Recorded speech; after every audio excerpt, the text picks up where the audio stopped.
गुजरात में पलटी बाजी, एकदम से हिमाचल की बदल गई सियासत। क्या एक बयान से बदल जाएगी हारी हुई बाजी? क्या मोदी का ये कदम फिर कराएगा सत्ता में वापसी? गुजरात में चुनाव की तिथियों का ऐलान हो गया। इसी के साथ गुजरात के सियासी समर की शुरुआत भी हो गई।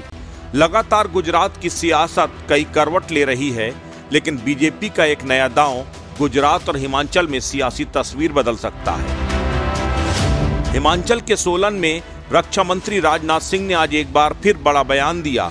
राजनाथ सिंह ने कहा कि पीओके हमारा होगा, थोड़ा सा धैर्य रखिए। इससे पहले कश्मीर के शौर्य दिवस के अवसर पर राजनाथ सिंह ने कुछ इसी तरह का बयान देकर सनसनी फैला दी थी। उन्होंने कहा था कि उत्तर की तरफ तो अभी हमने बढ़ना शुरू किया है, अभी देखते जाइए क्या होने वाला है।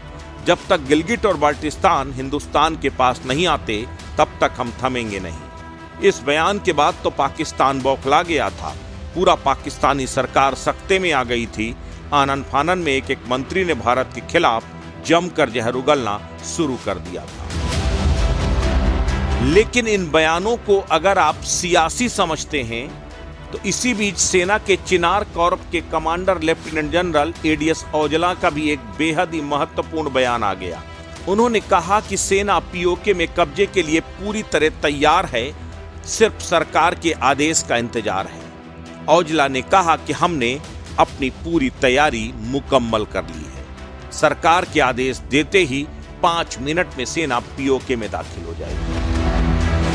इस बयान के सामने आने के महज 24 घंटे के अंदर ही रक्षा मंत्री राजनाथ सिंह ने पीओके को लेकर अपनी प्रतिबद्धता को दोहराते हुए सेना के इस बयान को और पुख्ता कर दिया।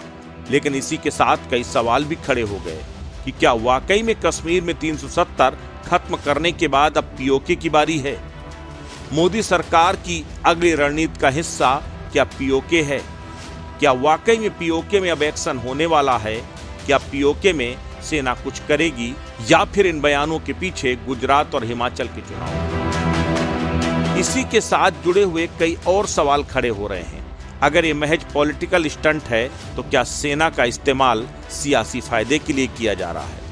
लगातार विपक्षी पार्टियां बीजेपी पर सेना के सियासी इस्तेमाल का आरोप लगाती रही हैं, लेकिन जिस तरह से सेना के कमांडर लेफ्टिनेंट जनरल पीओके को लेकर बड़ा बयान देते हैं, उसे विपक्षी पार्टियां सियासी चश्मे से ही देखती हैं। सीधे तौर पर सेना अगर कोई ऑपरेशन करती भी है, तो उसके लिए उसे पब्लिकली बोलने की ना तो इजाजत है और ना ही जरूरत। वो तो ऑपरेशन के बाद ही ब्रीफ किया जाता है। सर्जिकल स्ट्राइक जो पुलवामा हमले के बाद भारत ने पाकिस्तान के सीमा में जाकर की थी, उसकी तो किसी को कानो कान खबर तक नहीं थी। लेकिन अब पीओके के लेकर जिस तरह के बयान रक्षा मंत्री, भारत की सरकार और सेना की तरफ से आ रहे हैं, वो जरूर कुछ सवाल खड़े करने वाले हैं। आखिरी में अगर इन बयानों की सच्चाई को परखने की कोशिश करें, तो ठीक ऐसे वक्त में जब पाकिस्तान के हालात अच्छे नहीं चल रहे, पाकिस्तान के पूर्व प्रधानमंत्री इमरान खान ने खुद पाकिस्तान के टुकड़े टुकड़े होने का ऐलान किया है, खुद बलूचिस्तान के आज़ाद होने की आशंका जताई है। ऐसे में भारतीय सेना और रक्षा मंत्री के इस बयान को गंभीरता से लेना चाहिए। ऐसे में क्या मान लिया जाए कि भारत अब पीओके को कब्जाने जा रहा है? 370 के बाद मोदी का मिशन पीओके शुरू होने जा रहा है। क्या जल्द ही पीओके भारत का अभिन्न हिस्सा होगा, भारत के कब्जे में होगा? समाचार इन इंडिया के लिए ब्यूरो रिपोर्ट।